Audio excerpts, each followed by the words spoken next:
Whoever wins goes first. Oh wait, do we choose? Yeah. Come on, move. John, go first. Okay. Ready? Oh wait, it's like recording. Yeah. Okay, ready, set, go. Hi everyone, my name is John Salazar. I'm a third-year psychology and social behavior major with a double minor in digital arts and Asian American studies. And I am this year's external vice president and hoping to become your president for next year. So as a first year coming into CABA, I felt that CABA was really intimidating and such a large organization. I really didn't see myself in a leadership position, especially running for president. And so I really involved myself in a lot of different things. I was involved in ACUCI, the Cross Cultural Center, housing, Alianza, a lot of these different things.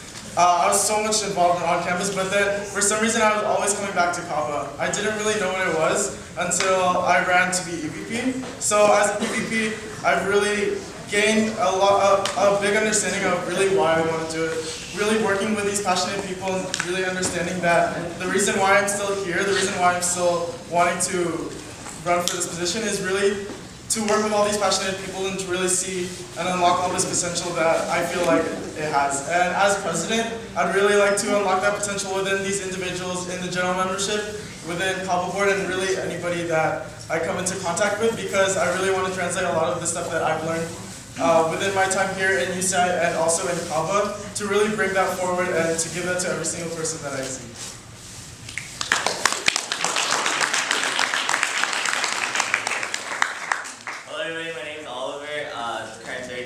Policy and Public Service as an education minor.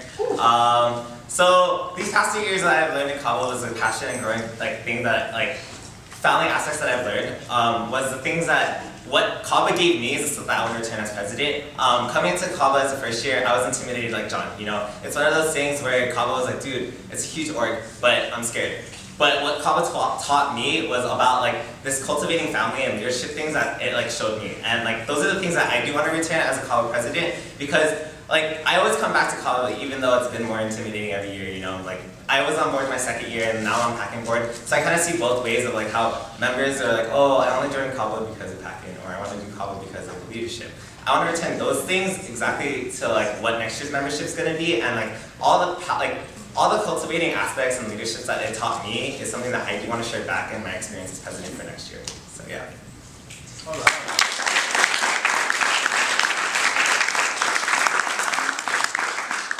Okay, so as you all may know or may not know, there has been this constant issue between Alianza and CABA Bayan. Some people feel that Alianza shouldn't exist because CABA Bayan seems like the dominant organization here on UCI's campus.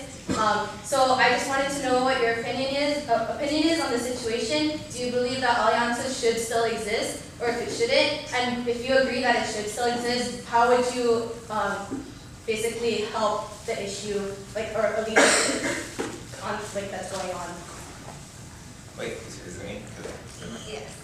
Okay, so yeah, there's this constant struggle about oh, what's the point of Alianza if they're not doing anything with the community, or what's the point of it when we're not progressing? But honestly, I believe that Alianza should stay on this campus. I mean, we were here from the beginning. Alianza was one of the co-founders of the Cross Cultural Center.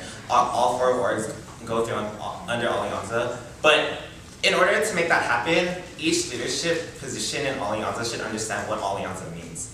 I think in order for it to progress as a community, or even on this campus, Alianza leaders, even CABA board, Fusion board, class, PUSO boards, they need to have that fine lining of understanding what Alianza means so that they can progress. Because I mean, if no one knows what it means and saying, oh, Alianza is just here because we're founding a cross, then it's not going to go anywhere, I think it relies on the board to understand what Alianza is and what it should create on this campus in order for it to make sense on this campus, And yeah, there you go. No applause. Okay, so for me, I do feel like Alianza should still exist. Being on Alianza board last year as programs coordinator and this year serving on exec board as EVP, I really do feel like Alianza is necessary because of the fact that even though CABA is so big in its numbers as general members, we do have a lot of power in terms of Filipino Americans on our campus because we encompass so much of this population. We are CABA, PAS, PUSO, Fusion. All of this coming together as Alianza brings us in a lot more powerful numbers than if we were just CABA Bayan. And I feel like another thing that I'd really like to do to bridge that gap between Alianza and Kaba is to really incorporate a lot of things like programs and just like collaborations within Kaba and Alianza so that we do bridge that gap and like we get to know each other more as like people and also like within our boards and what we want to accomplish.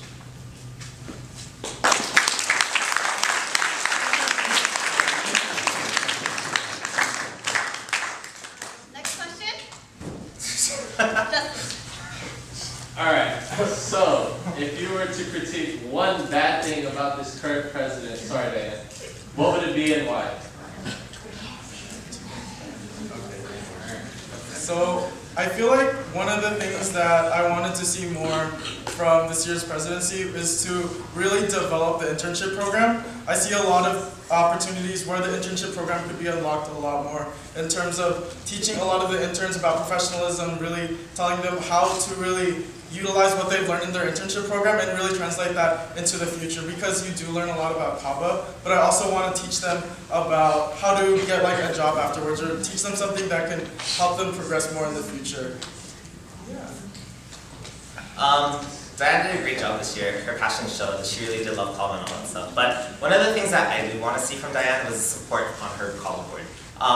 I wanted to see her keep that energy going. I'm not saying that she didn't try, but she kept doing it, you know, and I saw that. But it'd be awesome to like start that energy on the beginning, bat off, you know, like saying like, this is Kaba board, we're here for a year-long like thing, like don't die out, you know. We all as a past board member, I'll be guilty. I've hit like the quarter slump where I was like, dude, I don't want to do Kaba anymore. But the things that I learned on board was always having that positivity and always having that support with my other board members to make sure that, you know, I'm not alone in this. I have 16 other people to go with me. And like, I kind of wish that Diane kind of like more forced on that kind of idea of like saying, you know, this is a board thing, this is a year, let's not slump, let's keep going. And like, let's go finish strong, you know, from the beginning to the end of the year. And I wish that was more transparent so that we don't see board members kind of fall off, you know.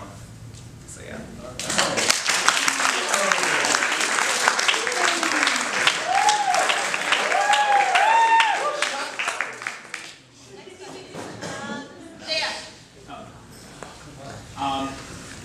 Describe what you feel the current state of Kaba Bayan is and what you plan to do with it. You're ready to answer. Honestly, every year is different. You can't compare it each year.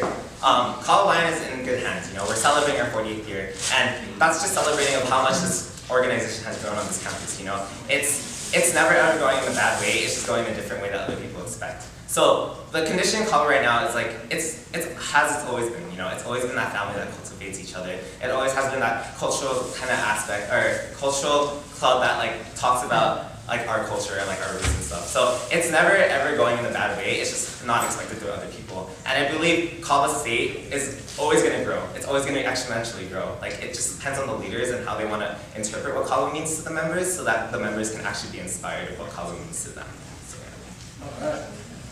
So for me, I feel like being on Kaba board this year, I've been able to really take a behind-the-scenes look at what Kaba goes through right now in terms of general membership. So I really feel like in terms of Kaba this year, I would really like to see a lot more of the 5 aspects being equally distributed within the entire year, because I know that was something that we were trying to look at last quarter, and that we were trying to see, oh yeah, would all of these aspects be encompassed through the programming that we do, through the general meetings that we run.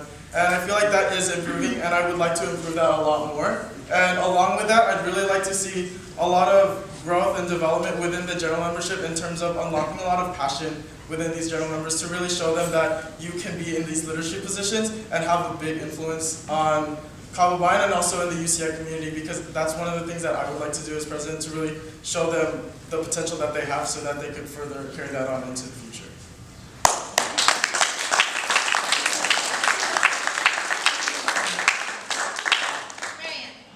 Since we do have around 400 to 450 members, obviously our retention is not here.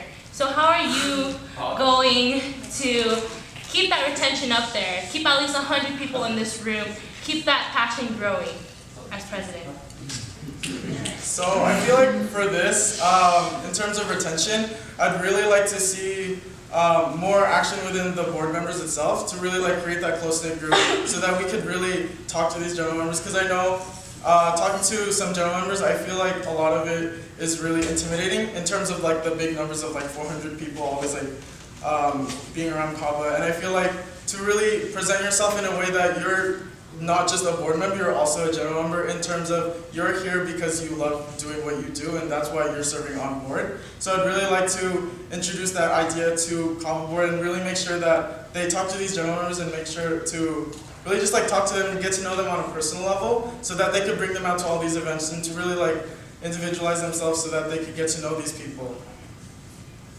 I completely agree with John. I mean, I think a lot of it has to do with transparency between the board and general members. I think if the board is hidden behind the scenes and always like kind of scared to talk to the general members, then the general members would be intimidated. They were like, oh, the board members don't want to talk to me, so I'm not feeling like I'm welcome here. What I do want to do for next year's board, if I become elected president, like I do want to instill that leadership that like, dude, you're here in CABA board, you're elected for a reason, you're appointed for a reason.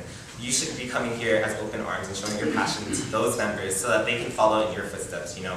As board members, you are up here and like kind of instilling that like, okay, I'm here to welcome you, I'm not here to scare you. So I do want to like John, like I want to tell board members to be more transparent, you know, be more transparent about meetings, pubbing meetings out, talking to people about meetings and seeing what they want to do for next year, you know. I want them to understand like board members are here for you to listen, for general members to talk to and listen so we can get great feedback to have more retention in CABA.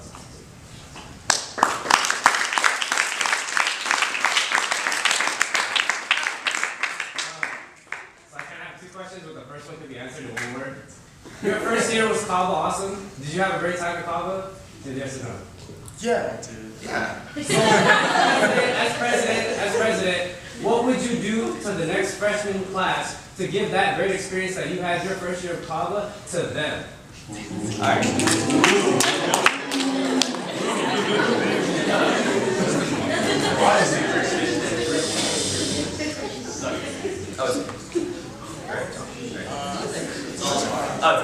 Okay, what really got me through my first year, like, yeah, my first part I didn't like it, my second part I didn't like it even more because I didn't get intern. My third year was when I did get intern, but I'm not saying in order to be in love with CABA you need leadership. I'm saying the people that inspire you was a lot that came from upperclassmen and the board members. I mean, if the upperclassmen are being intimidating and mean, then you're not going to be like, oh dude, I feel like I'm not welcome here, because a lot of, like, they've been here for 4 years. They know what's up. They know what's going on in CABA. They know what college is like. So what got me thinking is like, I feel like we need to work well with the upperclassmen so that there's transparency between board and upperclassmen to make sure that those upperclassmen inspire the new coming in generations. You know, that's what they did for me, and I'd like to see the upperclassmen be more like visible and like wanting to be welcoming to the people. No, 2 hands yet, right? It was, okay, dude, your hands scared me. But yeah, like a lot of it comes from upperclassmen and board members, and I feel like we should do that. So for me, one of my personal reasons for staying in CABA was because of PACN. The person who actually encouraged me to come out to PACN was Danielle McGuire. I actually didn't really want to join PACN. I didn't want to dance, I didn't want to do any of that, but she kept encouraging me to come out and really just like outreaching to me and really like getting that personal connection from me to her is really just like something that kept me into CABA. And really, as president, I'd want to promote a lot of these opportunities where you could involve yourselves in the different aspects of CABA. Because people come in for different reasons. There are 5 aspects. It's not just they come in to learn about our culture. They may just come in to make like new friends or maybe learn more about how they could like get a mentor to study. So I really just want to encourage these general members to just like think about all these things that they could do and the things that we offer to CABA and how they could really utilize it to benefit them in the most.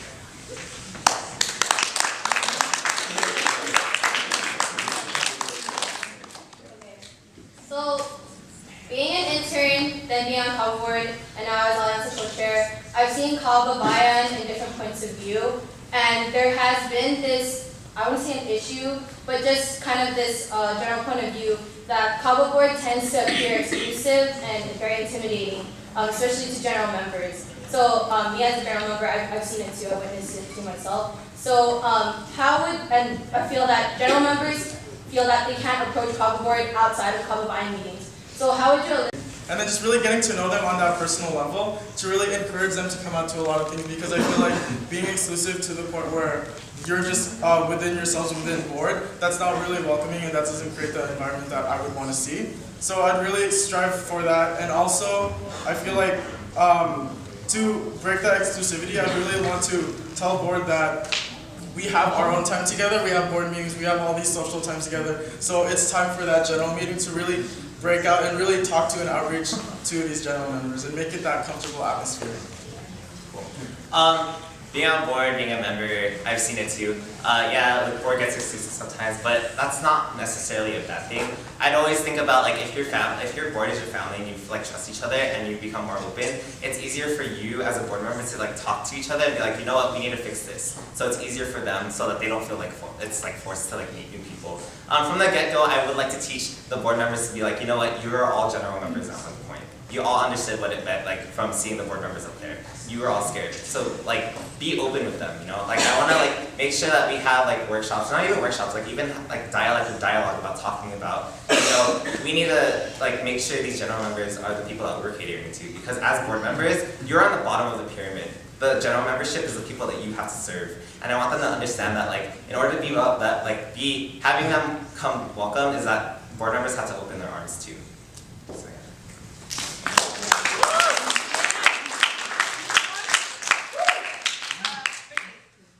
What would you do if not chosen as president? Okay. There's alright. Not chosen president, that doesn't mean my passion dies here. Kaba's always been a family to me. I always keep coming back. I wasn't on this year's board, I still came back. I did pack it. You know, Columbine, what's great about Columbine is that it opens leadership. It opens all these other things that you find different passions in. I didn't know how passionate I was going to get teaching Moro, you know. Those are one of the things I was like, oh, it's just Moro. But honestly, Moro grew on me. It became just past the cultural dance, but it became like, oh, it resonated as back home in the roots, you know. These are the things that Kaba does. It opens leadership positions where like it makes your eyes open and see like, dude, Kaba doesn't mean I have to be on board, but Kaba means that I can do anything, and it pushes me to do everything.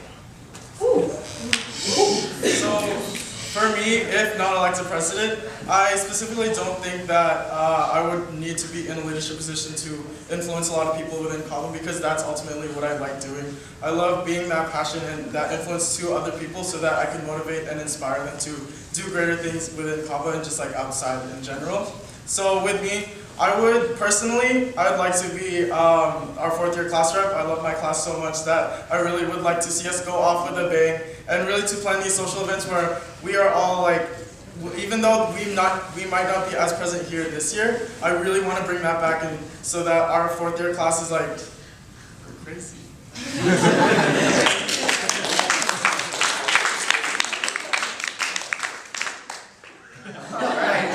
Joel. Holy shit. What traits or characteristics do you have that cause you to fail? And what characteristics do you have that cause you to go over those failures? Nice. Okay, so I feel like, wait, can you repeat the second part again? What characteristics do you have that cause you to overcome those failures? Okay. So I think one of the characteristics that I have that kind of go into the both of it, I'm really passionate about learning and also teaching. Whenever meetings like this are run, where we teach you a lot of different things, I always have something to say. I always have a lot to say about it because I feel so passionately about it. And one of the things that I feel like I might fail in is to not be open-minded to the idea of change and the things that I might not be fully aware of because I'm just closed-minded about it. But I feel like we are in an institution where research is always being done. Challenges and opinions of things are always being changed because of all these stuff that we're learning. And I really want to remind myself that we are here to learn about stuff and to keep an open mind about these things because things are going to change. Things are going to change for the better so that we can apply all these changes into our university and also within the student organization as Columbine. A lot of the things that I've learned past this packing board and Kaba board was always saying yeah to a lot of things. You know, I was always open to doing a lot of things, but that lot like taught me dude, like my time management and my priorities are straight kind of thing. But that kind of goes in hand with my passion for the things I like to do.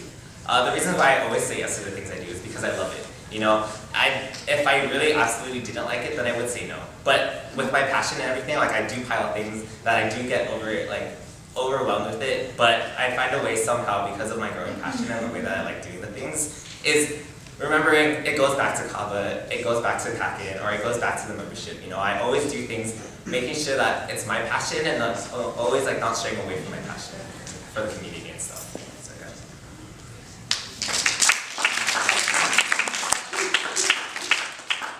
Ron. Out of the 5 aspects, which do you think is the most important?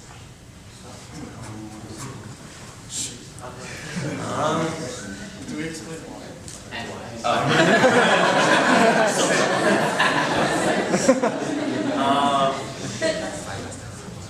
Let's see.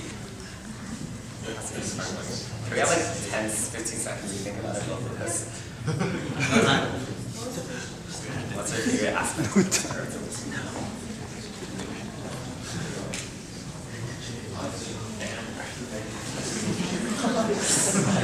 Okay, so I think one of the biggest aspects that I believe in is community. Community kind of like, in my opinion, cultivates all of the other aspects of its own. Community is that sense of family. You know, we're here for community. We're in the Filipino community for a reason.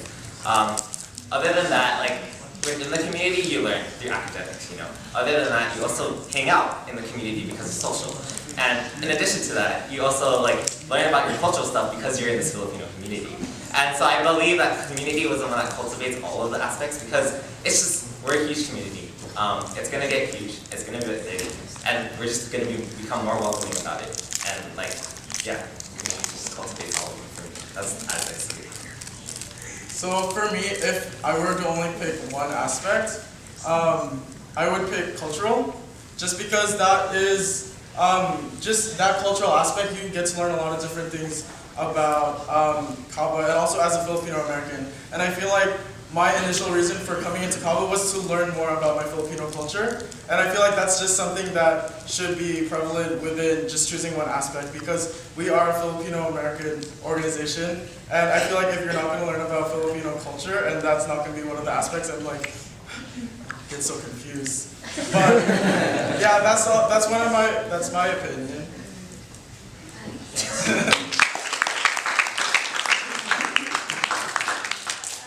Sorry, Cheryl. Okay. Okay.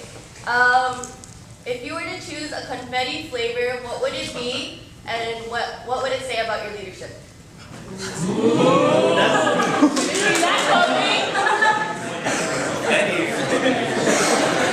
Like the ice?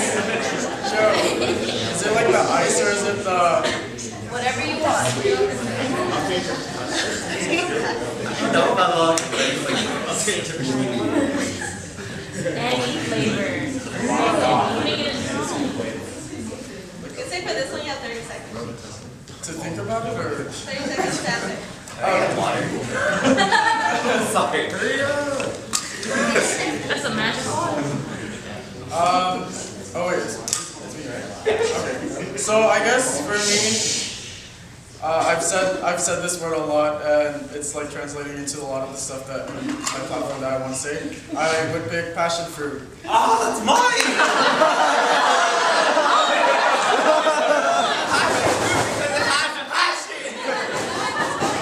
Because I'm passionate in what I do, and I feel like I'm really tasty.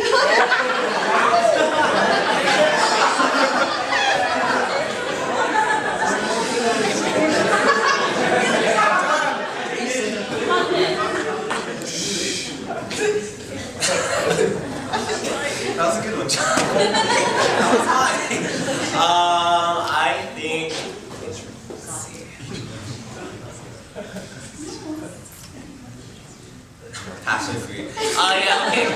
I'm gonna be cliche about it. You know, passion fruit. Yeah, what John said. It holds a lot of your passion. You know, my leadership is what I do like about it. You know, like what I wouldn't be like. The leader that I am today wouldn't be because I want to do the things for my resume, it's because I've grown passionate about it. And that's why I chose passion fruit, because in order to do well in something, like your passion and love has to come from it.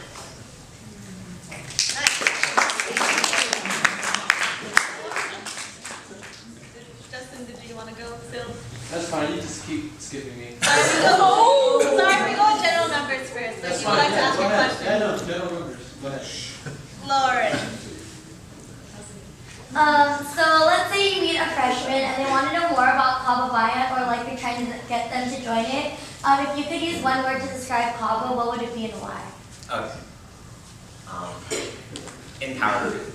I say that only because Kaba has showed me a lot of mindsets and things, different backgrounds and all these different people that have empowered me to think the ways that I want to think. You know, Kaba Bayan has been so open within the leadership or within the general membership that it empowered me to be a better person. It empowered me to look better in other things. Kaba Bayan is just a family that just kind of gives you that sense of community that empowers you to be better for yourself. I've always found it saying dude, Kaba is this kind of group that you can't explain, but you know what it is, and it's that thing that empowers you and keeps going, that keeps you going. Even though yeah, socially you may be socially awkward or stuff like that, or you may be academically not right, but Kaba kind of makes you fit and empowers you to be better within yourself. Okay, to clarify, is this just any perspective? Is this a first year specifically? Yeah. Okay, so I feel like if I had one word to describe it, I would describe Kaba as a key. Because, yeah, it's a weird thing, sorry. But when I think of Kaba as a key, I really see it more of unlocking a lot of potential. And I could see a lot of that within the different things that Kaba has to offer, because Kaba can offer and cater to a lot of different needs of these general members. And I feel like if you're interested in, let's say, sports, we have our sports coordinator. So a lot of people say, so Kaba Bayan is supposed to be an organization where you learn about the Filipino community. And as we see, everyone here is mostly Filipino, and you say that you want to reach out to other people, so that they could learn about our Filipino culture. But a lot of people say, oh, I don't want to join Kaba because it's only for Filipinos. I don't want to be out of place. How would you address that for someone who isn't Filipino, who wants to join that, who is very shy because they don't fit in? I feel like for me, that's just a stigma that I've come across a lot of times, especially talking to prospective general members. They feel like they shouldn't be able to go into college just because they're not Filipino. But I would really want to encourage them to really bring a friend, bring somebody who you'd want to see, and then also just really integrate them and really get that connection with them early on, so that they have this connection with us, so that they could carry it on into the future. Yeah, to kind of resonate with them, or kind of see eye to eye with them, I would kind of see what their interest is within Kaba, or within what they want to see in a club organization, and try to gear my way of answering you know what, Kaba Bayan is not only Filipino American or for the Filipinos, but it opens so many things that you can find yourself within it regardless of your culture. You know, Kaba Bayan is so open to a lot of memberships, and it's a huge diverse group. And saying that and telling that person who's not Filipino, kind of level with them and be you know, I know what you're saying, and I understand you, but you know, there's other things that Kaba Bayan can bring.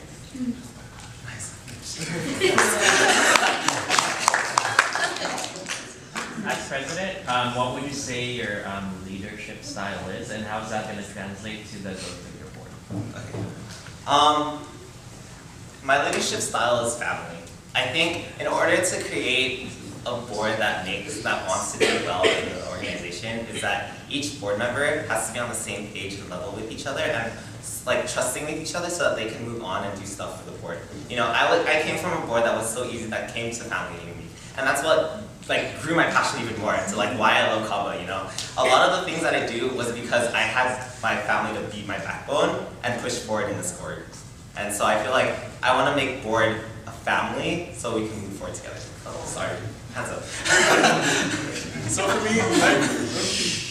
for me, I feel like my leadership style is really to be an individualizer, to really see the hidden potentials, or the potentials that they already know that they have, to really cultivate that and improve that, so that a lot of the passions that they do have within this position on Kaba board, that they could really translate that into the programming that they do, which ultimately translates into the general members and into furthering Kaba Bayan as an organization, so that all these programmings can further, yeah.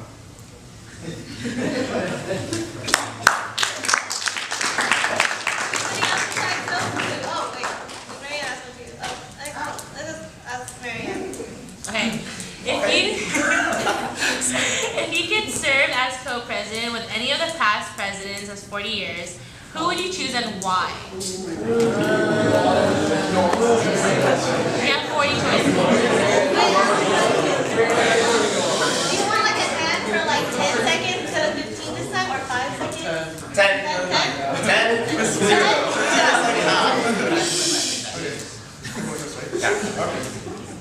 So I feel like if I were to serve as co-president with another past president, I feel like I'd choose Marco. Okay,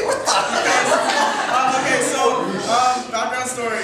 Marco was actually my staffer, and he was one of the people who actually encouraged me to come out to Cabo because I feel like he created that personal connection with me in SPOP, and he was just a person. I didn't know he was the president. I wasn't talking to the president. I was talking to Marco, and I feel like with me and Marco, we just get along to the point where we're like comfortable talking about the things that we want to change in Cabo and how we want to further develop that. Okay, so I was gonna go Marco too because he inspired me, but who inspired me more was Armand. Honestly, Armand was one of those best friends, like one of those people that just was the upperclassman that kind of inspired me to do well within myself and without everyone else, you know. Armand was someone who challenged me in ways that I didn't know I could think, and I want to do that with members too. Like the way that Armand challenged me and opened my mind is the things that I want to do with next year's board and general membership. I want them to think critically about other things around them, and also like challenge themselves in spaces so that they can be pushing themselves as leaders. I want to know those. Okay, anyone else besides Brittany? Sorry, Brittany. Justin. You say first. No, let Lo go. She's a general member. What is one characteristic your fellow candidate has that you wish you can embody as a student leader on campus?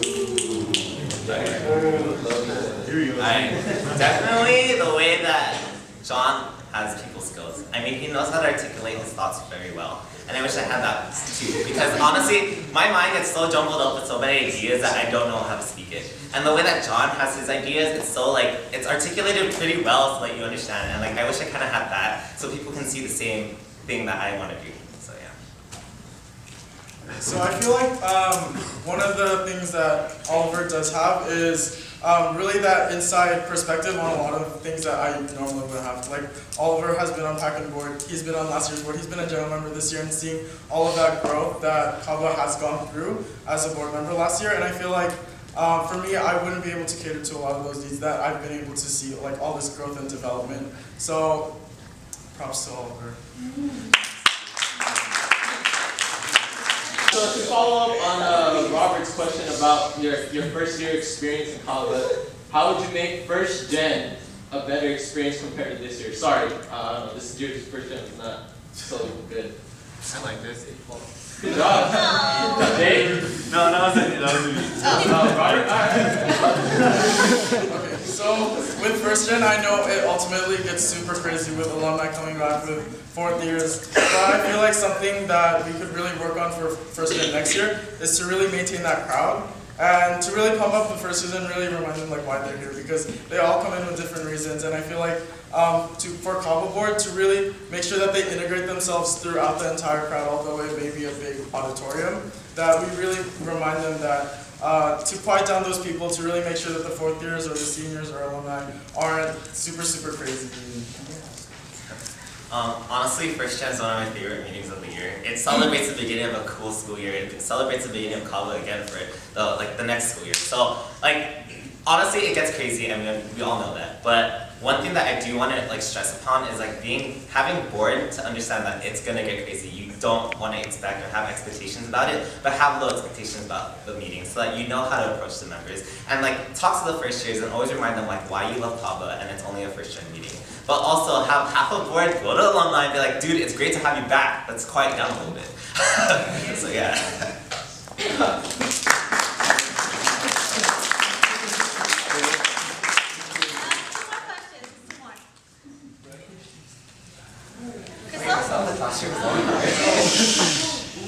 Why should you not be president?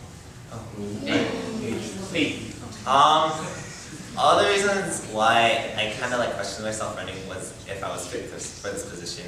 I didn't know if I came in too strong with too many ideas in my head about what Cabo should be, and honestly, being breaking off on board, I was like, dude, I like being a general member. I don't always have to worry about being a board face, I want to have more time about my friends. And the things is, I am a college student. Why you shouldn't vote for me is so that I can grow outside of Cabo and not always be in this bubble. So one of the reasons why I shouldn't get this position, I feel is because of the fact that I haven't been as experienced within Kaba. I know I have been spread out a lot with different involvements, so I haven't been able to have the time to really get to know Kaba as much as Oliver has. So I feel like with my experiences, although I may see a lot of potential for growth and change, that my time here with Kaba has not been as much as Oliver, which he could really use to his advantage to really see what he could change from that.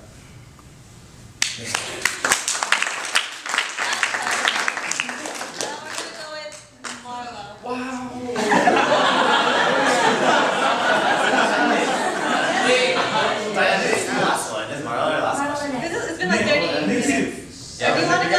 Keep going. That's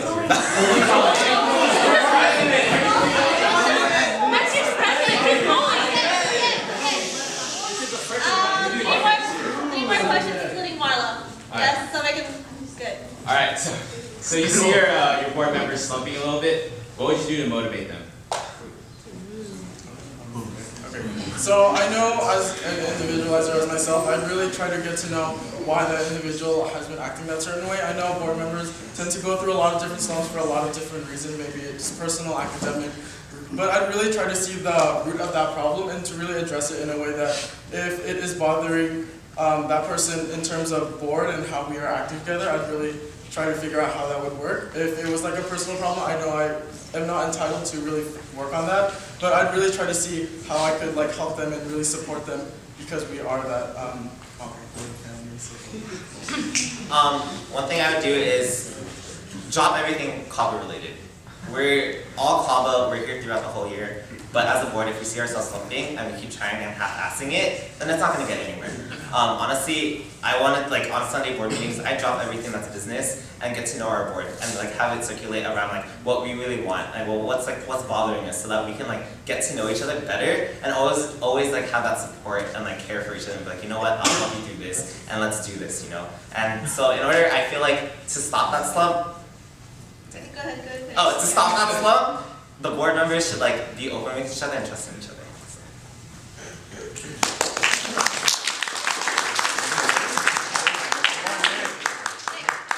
Alright, so if you don't get the position as president, will you cascade to another position and why? Yeah. I cascade down to culturals, honestly, because those are a lot of things that I learned being an academic, or as my academics coordinator and being a packing coordinator. I always wanted to like circulate around like what Filipino American means, or what even the Filipino identity is. You know, through like creating HSO, I try to cater it like with Cheryl during my year in community. We try to cater it so that we did not only talk about high school stuff, but we also talked about what it means to be Filipino or what it means to be in a generation now. So that's what I would do as culturals. Okay, so if not elected president, I don't think I would cascade down, just because I know that I really have been reflecting a lot about who I am as a person, and I do see a lot of potential for me being president, but I don't want to cascade down to other positions within Kaba board. I'd really want to go into other positions within Kaba, so maybe in PACN or maybe as class rep. So just utilizing what I have in my passions and to really bring that forward in any of the positions that I carry myself in.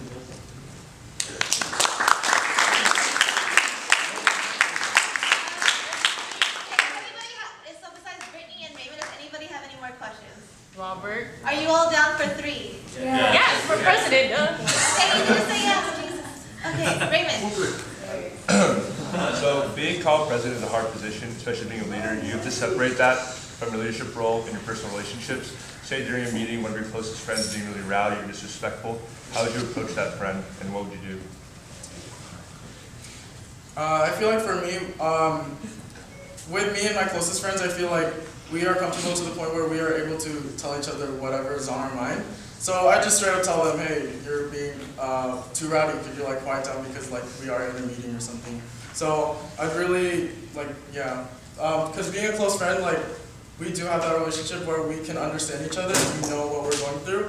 And I know how to divide the thing with being on Kaba board as president and also like my personal life and like how I handle that. First and foremost is Kaba, so anything that comes through these doors is for the general membership. And I believe that in order to like stop the rowdiness or stop all that anger, like stop all that craziness that goes on, is kind of going to go on their level for a little bit and be like, hey, I know it's a call meeting right now, and it's like, this is not the space to do it. Like, talk to them in a way that you can stray them, be like, we're gonna talk about this later, but you have to understand, let's respect everybody else's space, and the Kava Bayan is just like, we're not trying to let everybody down too. So I'd like go up to them and be like, let's talk about this later, but let's respect Kava as a general meeting right now.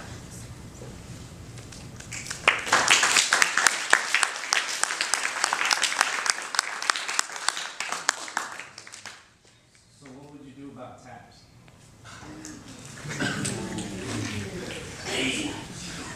Honestly, it's gonna be the cliche answer of word of mouth. I know this meeting after this meeting, TAPS is only gonna be mentioned once. Honest to honest, we haven't even heard about TAPS since the last time we had a TAPS meeting.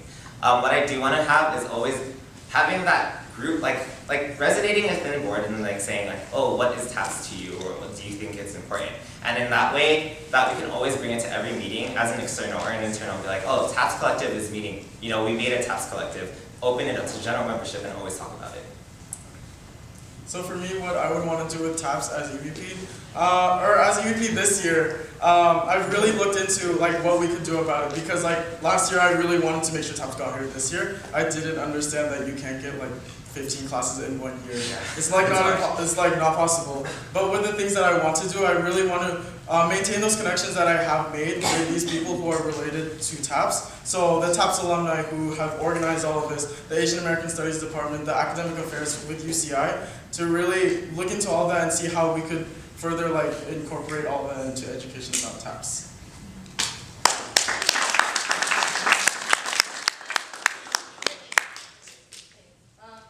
Unfortunately, Kava Bayan has this image on campus where it's just a social club that everyone just parties and drinks and whatnot. And it doesn't help that at general meetings, general members, a few of them or a lot of them, come drunk. So how would you address the issue? Like, how would you address the issue of Kava Bayan's image seeing it's a social club? Okay, so with this, I do feel like there's a lot of different perspectives and things that our organization has gone through. Like, people view Kava in different ways, but that's honestly like their opinions on things. That's how they view Kava. So what I would really want to do as an individual, I really want to outreach to them and really talk to them that Kava isn't all about drinking, or we're not all just social. Come out to our meetings and like really learn about us, because I feel like there's this disconnect between knowing what Kava is and actually being involved in the organization and really like knowing what this organization like means to these people. Going off of that kind of too, it's like people come into Kava Bayan finding their own reasons. I mean, we have 5 aspects. They come into doing it and like, oh, I want to do this because it's social. And that's fine, embrace it, you know, that's how you make friends within Kava, that's how you find you're comfortable with. But like what John said too, like I go up to the person, kind of talk to them, and be like, dude, what else do you want to find out in Kava? That's their own opinion, and I can't change that opinion from them. I mean, Kava Bayan is such a huge org, I can't always focus on that one person who wants to think it's different, when we have other 400 members that we want to make sure that they're happy with.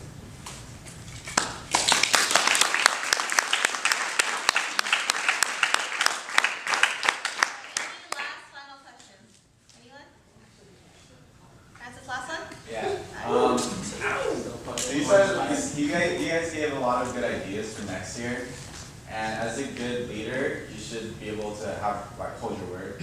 How are we, as witnesses to your future plans, how can we hold you guys accountable?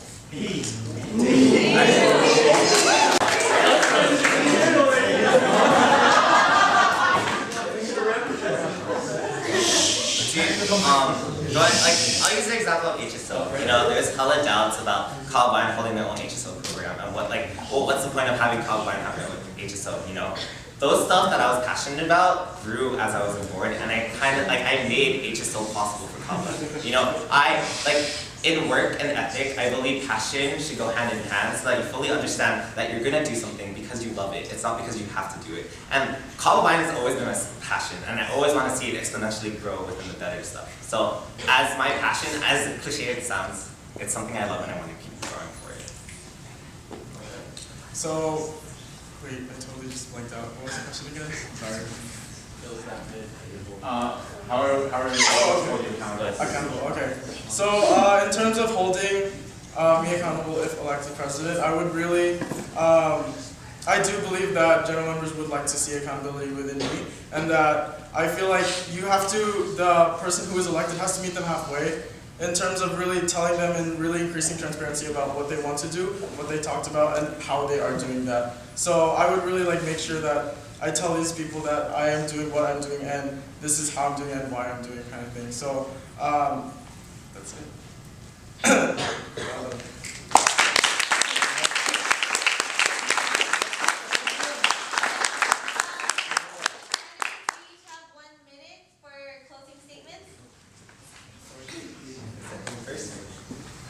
John. Okay, cool. So thank you all for listening to our platform. I know we had like a lot of different opinions and varying perspectives on things, and I just want to remind all of you to just like make that decision where you feel like you see CABA going, and how like we could participate in that, because ultimately all I really wanted from this is to make sure that CABA goes in the direction that I wanted to see it. And I just love CABA to the point where I just want to see it grow and change into the way that I would see it. Thank you. Being in CABA for the past 2 years, I've gained a lot of like stuff and my like knowledge and experiences, and like I inspire myself. Like CABA just inspired me to be this person that I never thought I would be in high school. You know, the reason why I feel like I deserve this is like we're saying why we should choose. Sorry. Closing statement. Huh? Closing statement. Oh, awkward.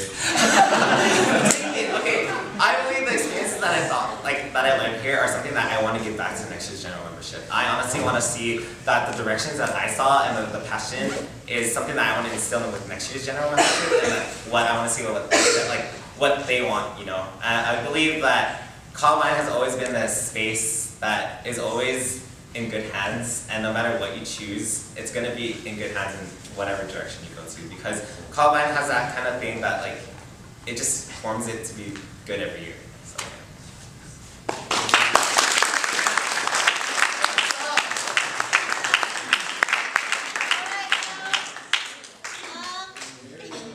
yeah, that concludes our presidential platform. So again, I guess another round of applause for it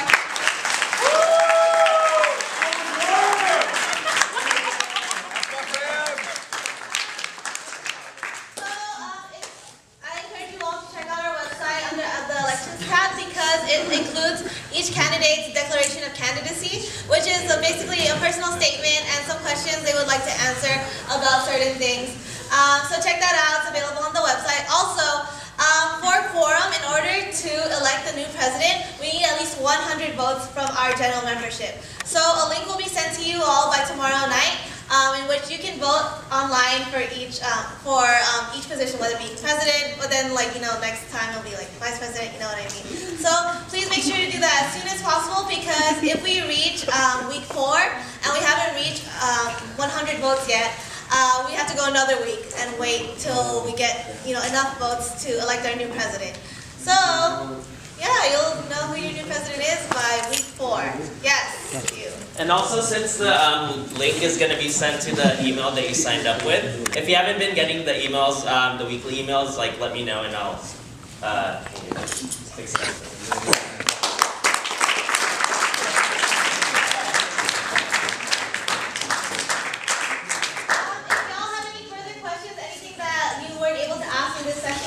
Or if anything that pops into your head, I'm pretty sure if the candidates are available at your disposal for them to answer your questions. Disposal? Isn't that the term? Honestly, if you have a concern or any questions that still pop in your head, I'm sure me and John are more than welcome to answer any of those.